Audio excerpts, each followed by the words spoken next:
ও মানুষেরা, তোমরা লা ইলাহা ইল্লাল্লাহ বল, তাহলেই তোমাদের দুনিয়াও সফল, আখিরাতও সফল। এখন এই মানুষগুলোর জান যাবে, তবুও লা ইলাহা ইল্লাল্লাহ বলবে না। আল্লাহকে মানে, আল্লাহকে বিশ্বাস করে, কিন্তু লা ইলাহা ইল্লাল্লাহ বলতে রাজি হয় না। এই দেশের সংখ্যাগরিষ্ঠ মানুষ মুসলিম, ইসলামকে ভালোবাসে, কিন্তু ইসলামী রাষ্ট্র হয় না।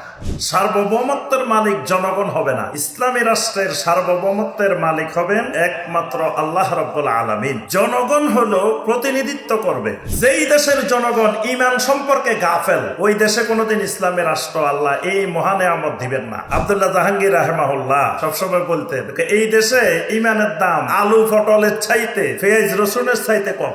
এই সমাজের, এই দেশের যারা রাজনীতিবিদ, বড় বড় রাজনীতিবিদ, অর্থনীতিবিদ, তারপরে বড় বড় শিক্ষাবিদ, বড় বড় লেভেলে যারা আছেন, তাদের মাথায় সেকুলার চিন্তাধারা ঢুকে আছে। তারা মনে করে ইসলাম আলাদা, রাষ্ট্র আলাদা। বারবার যুগে যুগে সময়ে সময়ে রক্ত দেন ইসলামপন্থীরা, কিন্তু ক্ষমতা ভোগ করে ওই সেকুলাররা। এই মানুষগুলা আমাদের এই ইসলামী রাষ্ট্র প্রতিষ্ঠার পথে সবচেয়ে বড় প্রতিবন্ধক। এবারের সালাফি কনফারেন্সের প্রতিপাদ্য বিষয় হল ইসলামী রাষ্ট্র ব্যবস্থার রূপরেখা। ইসলামী রাষ্ট্র কি, ইসলামী রাষ্ট্র কিভাবে প্রতিষ্ঠিত হয়, ইসলামী রাষ্ট্রের শর্ত কি কি, ইসলামী রাষ্ট্র কিভাবে পরিচালিত হবে, অর্থাৎ ইসলামী রাষ্ট্র ব্যবস্থার সবগুলো বিষয় বাংলাদেশের প্রখ্যাত ইসলামিক স্কলারদের মাধ্যমে জানার বোঝার যেই অপুরন্ত সুযোগ এই সালাফি কনফারেন্স সৃষ্টি করে দিয়েছে, আমরা প্রথমে আল্লাহ রাব্বুল আলামিনের শুকরিয়া আদায় করি, আলহামদুলিল্লাহ।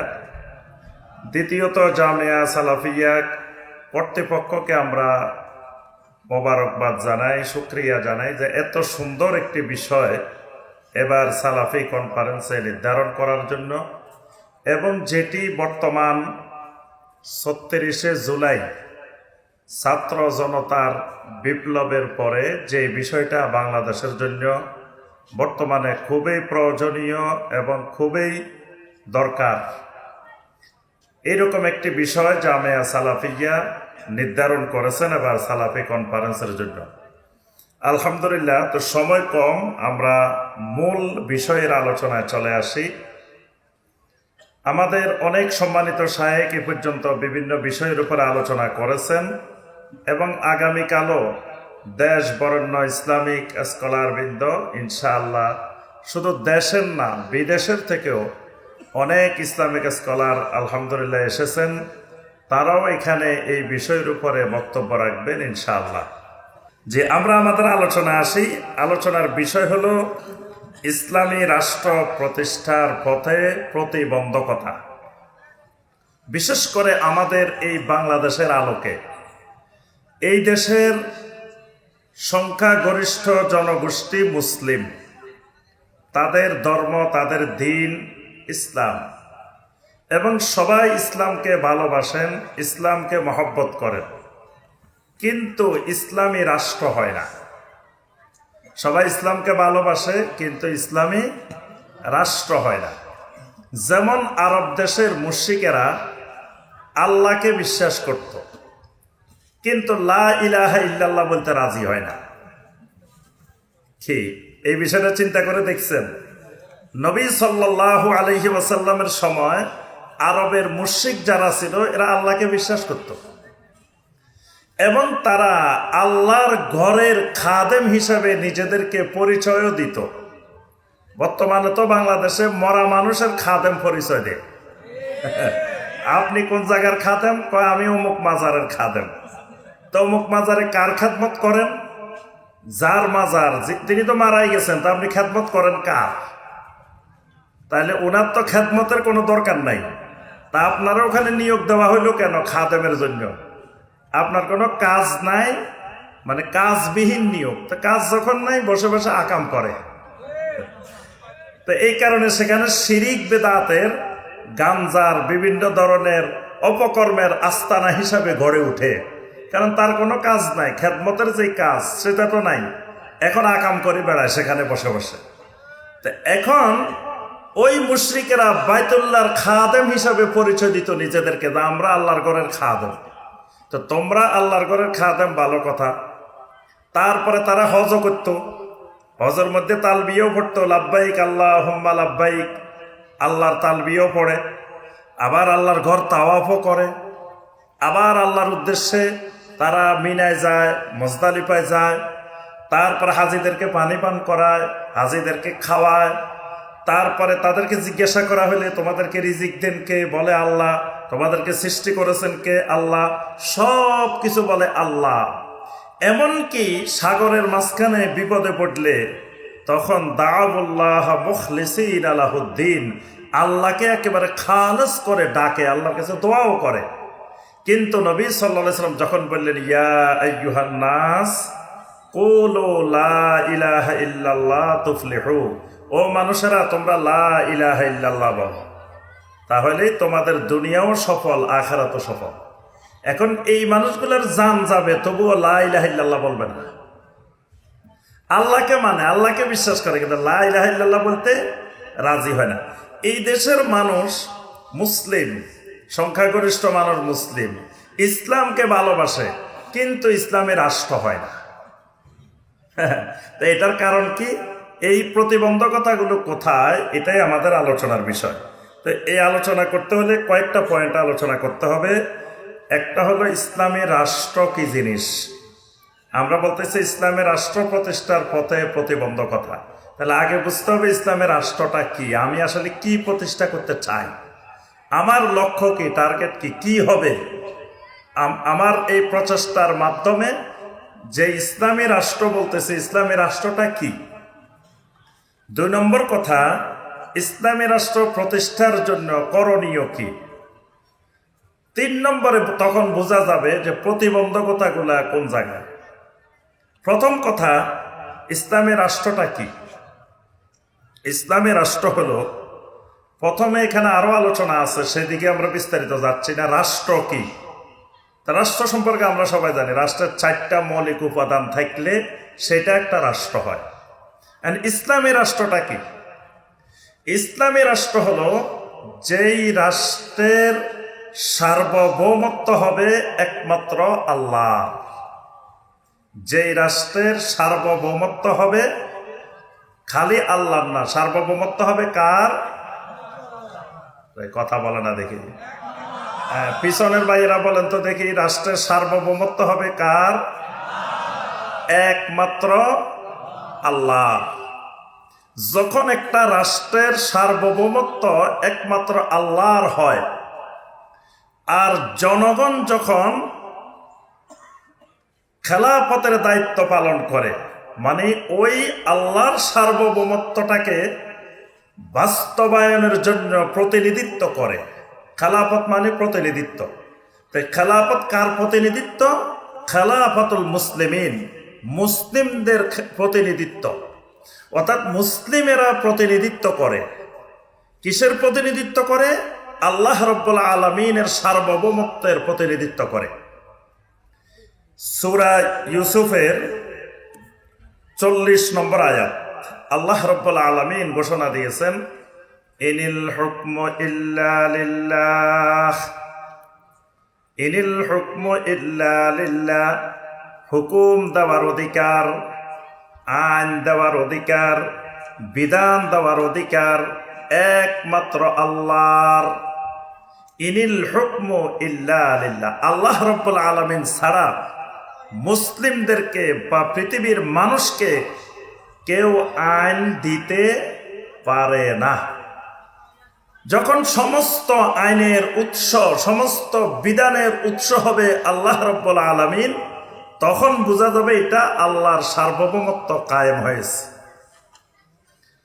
কিন্তু দেখা যায় আমাদের দেশের সংবিধানে লেখা আছে সার্বভৌমত্বের মালিককে? জনগণ। সার্বভৌমত্বের মালিক জনগণ হবে না। ইসলামী রাষ্ট্রের সার্বভৌমত্বের মালিক হবেন একমাত্র আল্লাহ রাব্বুল আলামিন। জনগণ হলো প্রতিনিধিত্ব করবে, তবে ওই রাষ্ট্রের সকল জনগণ মুসলিম হওয়া অপরিহার্য না, অমুসলিমও থাকবে। কিন্তু আইন কানুন বিধিবিধান চলবে একমাত্র আল্লাহ। যখন এরকম আল্লাহর সার্বভৌমত্ব এবং মানুষের প্রতিনিধিত্ব, এই ভিত্তিতে একটি রাষ্ট্র প্রতিষ্ঠিত হয়, তখন এটার নাম ইসলামী রাষ্ট্র। এটাকে কোরআন সুন্নাহর ভাষায়, ইসলামী পরিভাষায় বলা হয় আল খেলাফাতুর রাশেদা আলা মেনহাজের নবুয়া।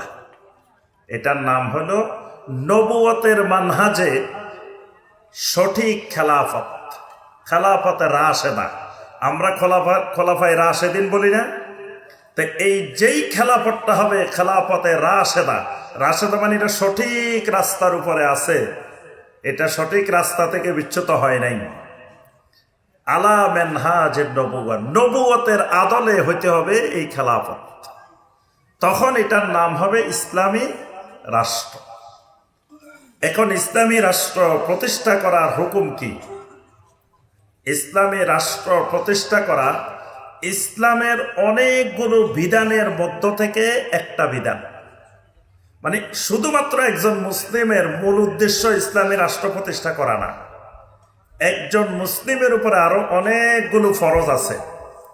তো অনেকগুলো ফরজের মধ্য থেকে একটা গুরুত্বপূর্ণ ফরজ হইল সে আল্লাহর জমিনে যেখানে বসবাস করবে সেখানে যেন আল্লাহর সার্বভৌমত্ব কায়েম হয়, এই লক্ষ্যে সে প্রচেষ্টা চালাবে।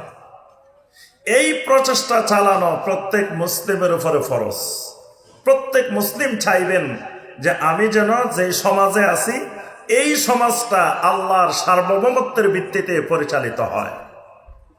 তাহলে আবার কেউ যদি মনে করি বসে যে একমাত্র ইসলামী রাষ্ট্র করাটাই আমাদের মূল কাজ, আর বাকি সব কাজ বাদ দিয়ে যে ভাই এটা করেন, কয় না এটা ছোটখাটো কাজ, ভাই আপনি দাড়ি রাখেন না কেন, আরে মিয়া দাড়ি রাখা এগুলো ছোটখাটো কাজ, এসব ছোটখাটো বিষয় নিয়ে বিতর্ক করিয়েন না, আগে আসেন ইসলামী রাষ্ট্র করতে হইব।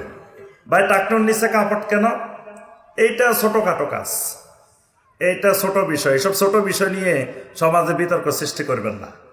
আচ্ছা ভাই এই যে আল্লাহ কোথায় বলেন তো দেখি, আল্লাহ সর্বত্র বিরাজমান, তা আপনার আকিদা তো ঠিক নেই, খবরদার আকিদা তাকিদা বলবেন না, আকিদা এগুলো ফেক, আকিদা বলতে কিচ্ছু নাই। আসেন আমরা ইসলামের রাষ্ট্র করি।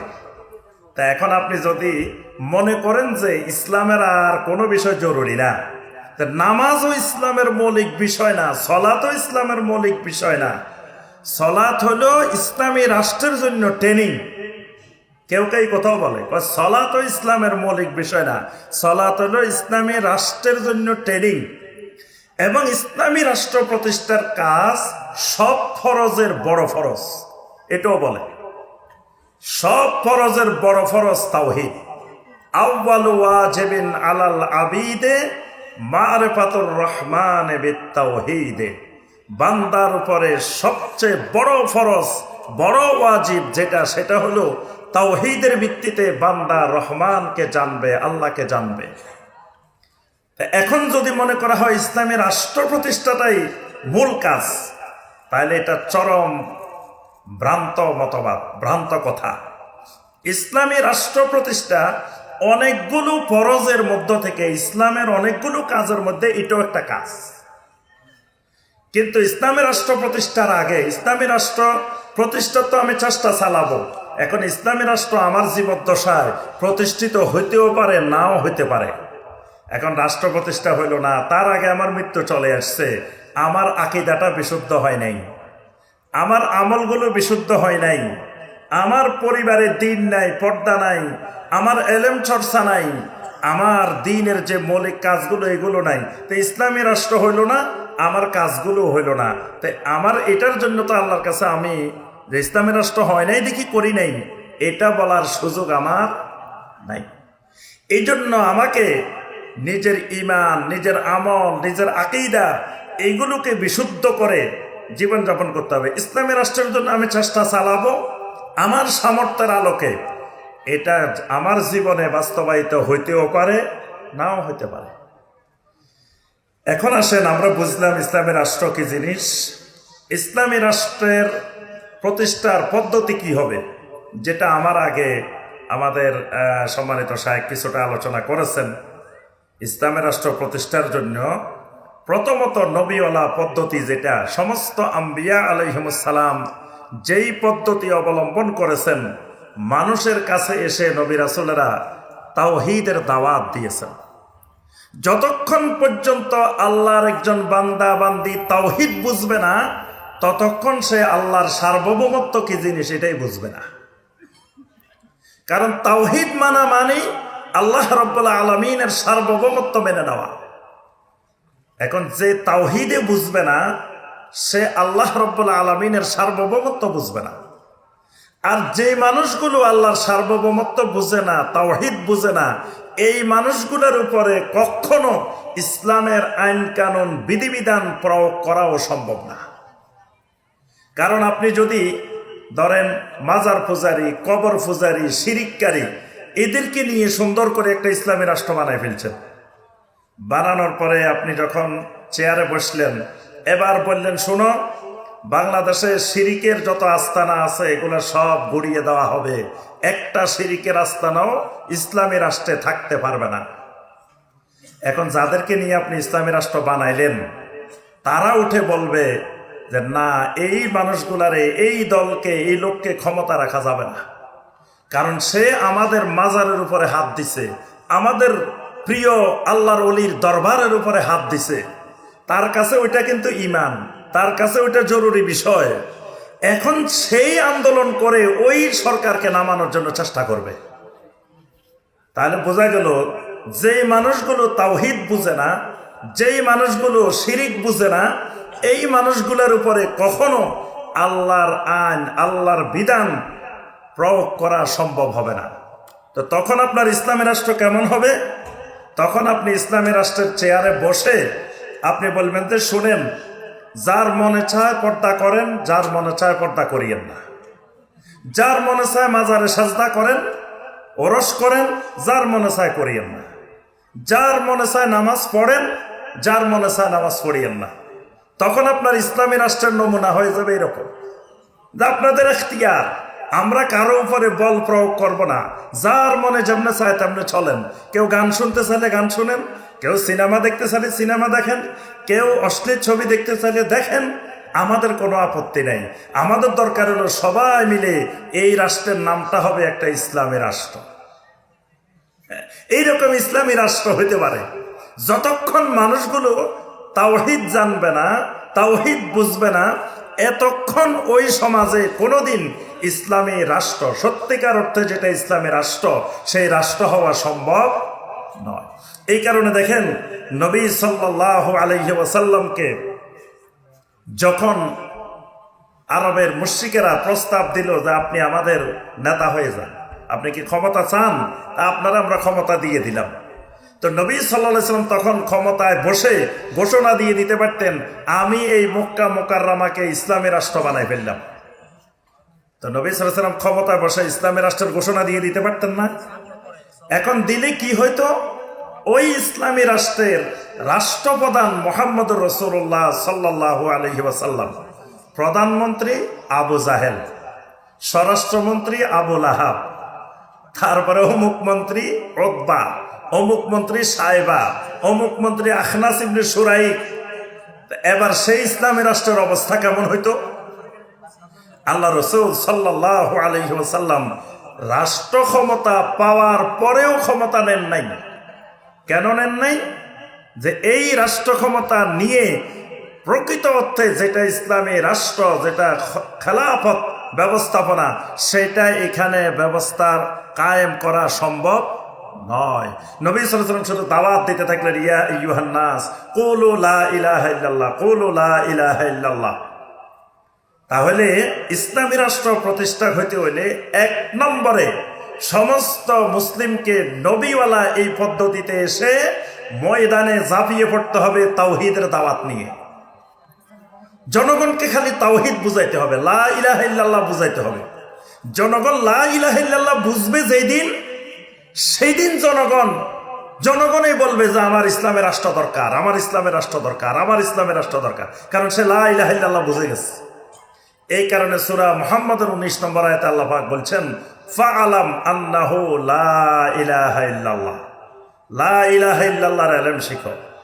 লা ইলাহা ইল্লাল্লাহর এলেম যতক্ষণ জনগণের মধ্যে না হবে এতক্ষণ প্রকৃত অর্থে ইসলামী রাষ্ট্র কায়েম সম্ভব নয়। 2 নম্বর, ইসলামী রাষ্ট্র প্রতিষ্ঠা করতে হলে জনগণের মধ্যে এলেম থাকতে হবে। এলেম নিয়ে ইসলামী রাষ্ট্রের দিকে আগাইতে হবে। জন দিয়ে ইসলামী রাষ্ট্রের দিকে আগানো যাবে না, মানে ধারণার ভিত্তিতে ইসলামী রাষ্ট্রের দিকে আগানো যাবে না। পৃথিবীর মানুষ 2টা ভিত্তিতে চলে, একটা হলো এলমের ভিত্তিতে আর একটা ধারণার ভিত্তিতে। ধারণার ভিত্তিতে কোনোদিন ইসলামী রাষ্ট্র হবে না। ইসলামী রাষ্ট্র হবে এলম দিয়ে, এলমের ভিত্তিতে। কারণ ইসলামী রাষ্ট্রের সব বিষয় নির্ধারিত হবে এলেমের আলোকে। তাহলে যেই ইসলামী রাষ্ট্রের দাওয়াত চলবে সেই ফর্মুলাও দিতে হবে ওলামায়ে কেরামকে, এলেমওয়ালারা এটার ফর্মুলা দিতে হবে। এখন আপনার নামাজ শিখাবে আলেমেরা, সিয়াম শিখাবে আলেমেরা, হজ শিখাবে আলেমেরা, কিন্তু ইসলামী রাষ্ট্র কেমনে করতে হবে এই ফর্মুলা দিবে জেনারেল লাইনের লোকেরা। এটা হবে না, এটাও দিতে হবে ওলামায়ে কেরাম। কারণ ইসলামী রাষ্ট্র ধারণা দিয়ে হয় না। কোরআন সুন্নাহর জ্ঞান ছাড়া যত জ্ঞান আছে সব ধারণার জ্ঞান, বিজ্ঞানের জ্ঞান, ধারণার জ্ঞান। পৃথিবী থেকে সূর্যের দূরত্ব কত বলেন দেখি? পৃথিবী থেকে সূর্যের দূরত্ব কত লক্ষ কত মাইল? হ্যাঁ, কত? 9,30,00,000 মাইল। আচ্ছা, এটা মাপছে কে? সেন্দুরি আপনার একবারে এখান থেকে সূর্য পর্যন্ত কেউ মাফি দেখছে? তো তাইলে এটা কোন জ্ঞান? এটা ধারণার জ্ঞান। এই কোরআন সুন্নাহর জ্ঞান ছাড়া পৃথিবীর যত জ্ঞান আছে সব ধারণার জ্ঞান, ফিলোসফির জ্ঞান, বিজ্ঞানের জ্ঞান, তারপরে স্বপ্নের জ্ঞান, কাশফের জ্ঞান, যত রকমের জ্ঞান আছে এগুলো সব ধারণার জ্ঞান। তাহলে ইসলামী রাষ্ট্র হবে এলেম দিয়ে, এলমের উপরে ভিত্তি করে। সুতরাং এলেমবিহীন ইসলামী রাষ্ট্র হইতে পারে না। 3 নম্বর, এই ইসলামী রাষ্ট্র প্রতিষ্ঠা করতে গেলে সবর লাগবে। এ দাওয়াত দিতে গেলে তখন সবর লাগবে। সবরের পরে আপনার এক পর্যায়ে গিয়ে আস্তে আস্তে এই ইসলামী রাষ্ট্র প্রতিষ্ঠা হবে। আরো অনেক আলোচনা, সেদিকে যাচ্ছি না। এবার আসুন সর্বশেষ পয়েন্ট। এখন আমাদের সমাজে সবাই ইসলামী রাষ্ট্র চাই আমরা। এবং দেখবেন সব জায়গায় স্লোগান, আল কোরআনের আলো, ঘরে ঘরে জালো। তারপরে সবার মুখে মুখে স্লোগান ইসলাম চায়। তারপরে সবাই তাওহীদি মুসলিম জনতা, সবার উদ্দেশ্য ওহির বিধান কায়েম করা, আল্লাহর আইন কায়েম করা। আল্লাহর আইন চাই, সৎ লোকের শাসন চাই, সবাই আন্দোলন ইসলামের রাষ্ট্রের জন্য। কিন্তু ইসলামী রাষ্ট্র হয় না। তাহলে প্রতিবন্ধকতা কোথায়? কোরআন সুন্নাহর আলোকে অনেকগুলো প্রতিবন্ধকতা আছে এই দেশে। তার মধ্যে 1 নম্বর প্রতিবন্ধকতা যেটা, সেটা হলো এই দেশের জনগণ তাওহীদ বুঝে না। এই তাওহীদ না বোঝা, এটা 1 নম্বর প্রতিবন্ধকতা। সবার আগে মুমিনের উপরে যেটা ফরজ, তাওহীদ জানা, তাওহীদ বুঝা। অথচ এই দেশের 99.99% মানুষ তাওহীদ জানে না, তাওহীদ বুঝে না। একটু আপনি জরিপ চালায় দেখেন, জিজ্ঞেস করেন ভাই তাওহীদ কাকে বলে, তাওহীদ কত প্রকার, তাওহীদের রোকন কয়টা, তাওহীদের শর্ত কয়টা, তাওহীদ কেমনে নষ্ট হয়। দেখবেন ওই 99.99 চাইতেও বেশি পাইবেন তাওহীদ জানা না, তাওহীদ বুঝে না। এমনি লা ইলাহা ইল্লাল্লাহর জিকির করতে করতে কলব পরিষ্কার করে ফেলছে, কলবের সারখার করে ফেলছে, কিন্তু এখনো লা ইলাহা ইল্লাল্লাহর অর্থটাই জানা না। জিজ্ঞেস করলে কয় আল্লাহ ছাড়া কোনো মাবুদ নাই। তাহলে তার সঠিক এখনো লা ইলাহা ইল্লাল্লাহর অর্থই জানা নেই, লা ইলাহা ইল্লাল্লাহর রোকনে জানা না, লা ইলাহা ইল্লাল্লাহর শর্তই জানা না। তো এই মুসলিম দিয়ে কিয়ামত পর্যন্ত ইসলামী রাষ্ট্র কায়েম হওয়া সম্ভব নয়। কারণ আল্লাহ সুবহানাহু ওয়া তাআলা সূরা নূরের 55 নম্বর আয়াতে বলছেন, ওয়া'আদাল্লাহুল্লাযীনা আমানু মিনকুম ওয়া আমিলুস সালিহাত লা ইস্তাখলিফান্নাহুম ফিল আরদ। যদি জমিনের মানুষেরা ঈমানটা বিশুদ্ধ করে, আমলে সালেহ করে, তাহলে আল্লাহর ওয়াদা, আল্লাহ তাদেরকে খেলাফত দিবেন। তাহলে সবার আগে শর্ত হলো ঈমান বিশুদ্ধ করা, ঈমান জানা, ঈমান বোঝা। ঈমান যখন বুঝবে তখন ইমানেই তাকে জাগাই দিবে ইসলামের রাষ্ট্র করার জন্য। ইমানেই বুঝে নাই তো সে ইসলামী রাষ্ট্র কেমনে করবে? ভোটের দিন সকালে 100 টাকা দিলে সে যেদিকে 100 টাকা পায়, যেদিকে 500 টাকা পায়, ওই দিকে যায় সিল মারে। তো এই জাতীয় মুসলিম দিয়ে ইসলামী রাষ্ট্র কোনোদিন স্বপ্ন দেখা সম্ভব না, যতক্ষণ পর্যন্ত এই জনগণগুলো তাওহীদ না বুঝবে। তাওহীদ এমন এক জিনিস, ওই মানুষগুলো যখন তাওহীদ বুঝবে, তাকে যদি 1 কোটি টাকাও দেয়, তারপরেও তার ব্যালটটা অন্যদিকে যাবে না, ইসলামী রাষ্ট্রের বাইরে যাবে না, যখন সে তাওহীদ বুঝবে। তাওহীদ বুঝে না, সে মনে করে এটার সাথে আমার ইমানের কোনো কানেকশন নাই, এটা হলো যেদিকে টাকা কিছু পাওয়া যায় ওই দিকে ভোট দিয়ে দিলে হইল। তাহলে এই জাতীয় তাওহীদি মুসলিম জনতা ইসলামী রাষ্ট্র প্রতিষ্ঠার পথে 1 নম্বর প্রতিবন্ধক। 2 নম্বর প্রতিবন্ধক, সুন্নাহ সম্পর্কে যথার্থ জ্ঞান না থাকা। সুন্নাহর জ্ঞান নাই। সুন্নাহর জ্ঞান কি? কেউ মনে করে কদু খাওয়া সুন্নত, কেউ মনে করে মিষ্টি খাওয়া সুন্নত, কেউ মনে করে প্রস্রাব করে নাচানাচি লাফালাফি করা সুন্নত, কেউ মনে করে এই ঘুমানোর সময় ডাইন কাতে শোয়া সুন্নত, কেউ মনে করে স্ত্রীর সাথে মহব্বত করা সুন্নত। এই সুন্নতগুলা যথাযথভাবে পালন হয়, কিন্তু এর বাহিরে যে সুন্নাহ কি জিনিস, যে নবী সাল্লাল্লাহু আলাইহি ওয়াসাল্লাম বলেন, মান রাগিবা আন সুন্নতি ফালাইসা মিন্নি, যে ব্যক্তি আমার সুন্নাহ থেকে বিমুখ, সে আমার উম্মতেরই অন্তর্ভুক্ত নয়। এই সুন্নাহ কোন সুন্নাহ? এই সুন্নাহ সম্পর্কে কিন্তু খবর নেই। নবী সাল্লাল্লাহু আলাইহি ওয়াসাল্লামের সুন্নাহ সম্পর্কে যদি জ্ঞান থাকে, তাহলে নবী সাল্লাল্লাহু আলাইহি ওয়াসাল্লাম শুধু ব্যক্তি জীবনের কাজ করেন নাই, ব্যক্তি জীবন, পারিবারিক জীবন, সামাজিক জীবন, অর্থনৈতিক জীবন, রাজনৈতিক জীবন, আন্তর্জাতিক জীবন, পুরাটা নিয়েই সুন্নাহ। সব জায়গায় রাসূলের সুন্নাহ আছে। তাহলে রাষ্ট্র কেমনে পরিচালনা করতে হবে, এই জায়গায় সুন্নাহ নাই? এই জায়গায় তো সুন্নত আছে।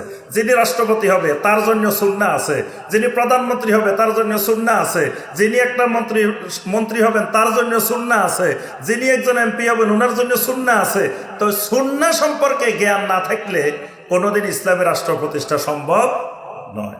3 নম্বর,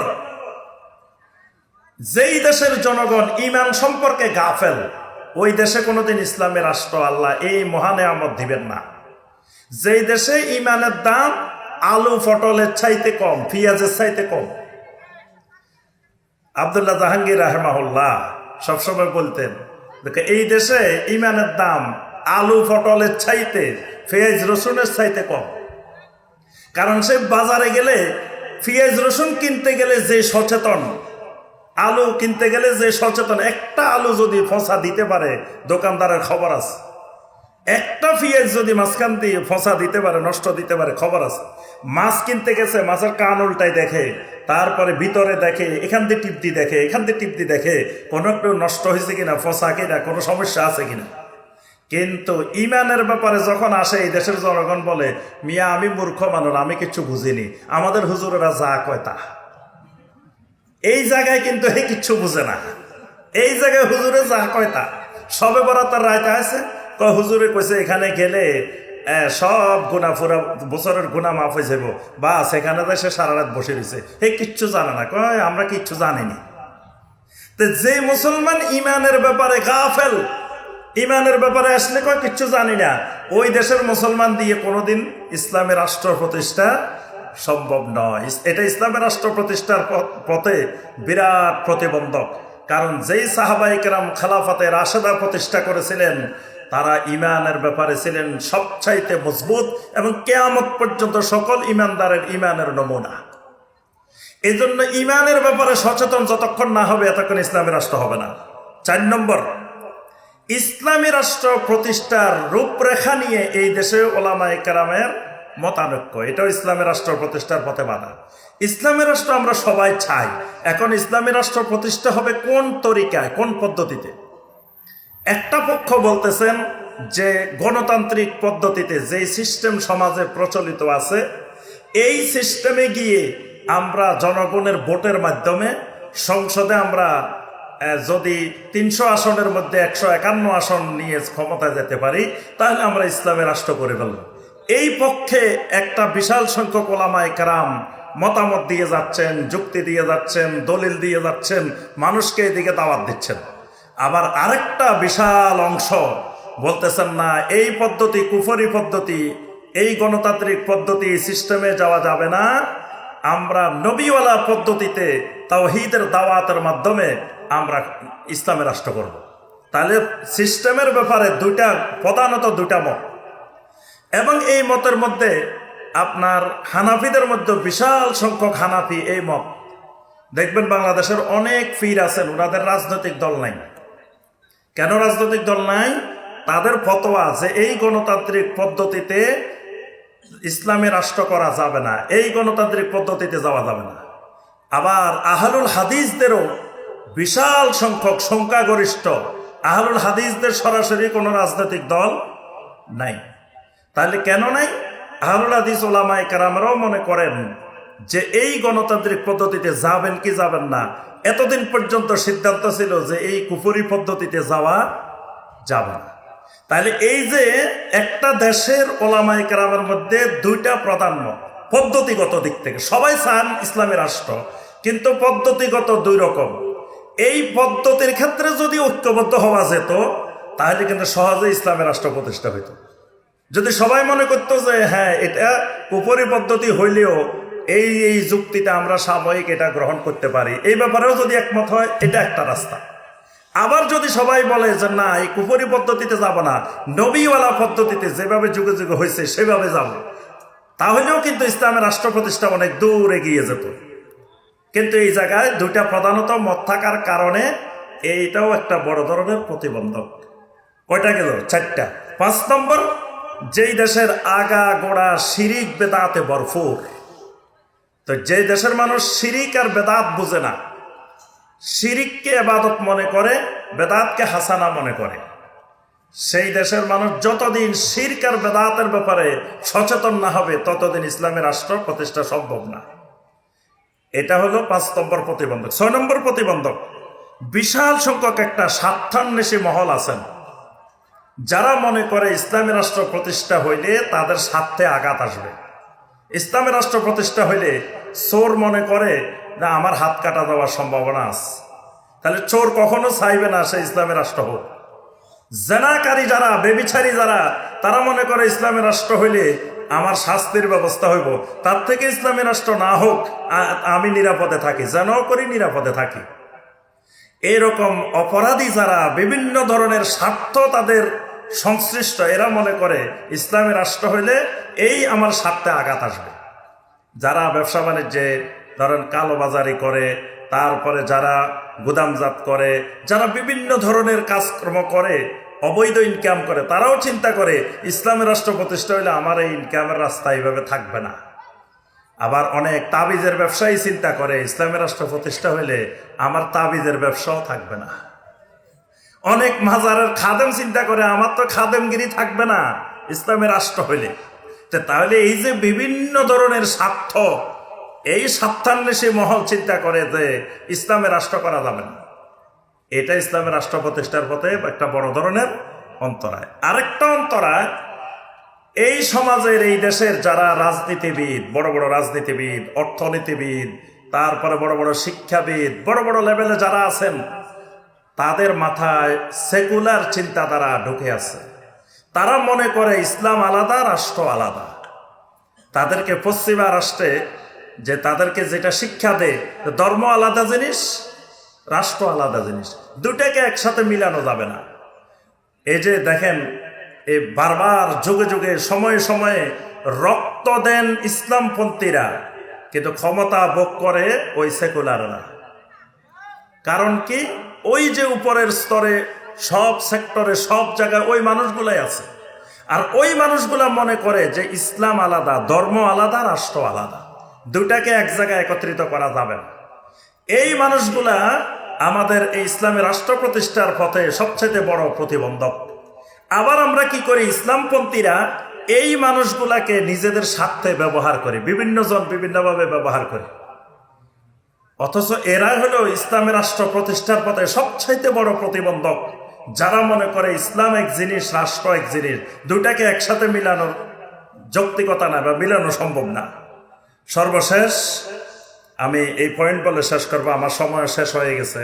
সেটা হলো আমাদের মধ্যে মতানৈক্য, মানে ঐক্যবদ্ধ না হয়ে আমাদের দিন দিন যেই হারে মতানৈক্য বাড়তেছে চারিদিকে, এই মতানৈক্য বাড়াটা ইসলামের রাষ্ট্র প্রতিষ্ঠার পথে বড় অন্তরা।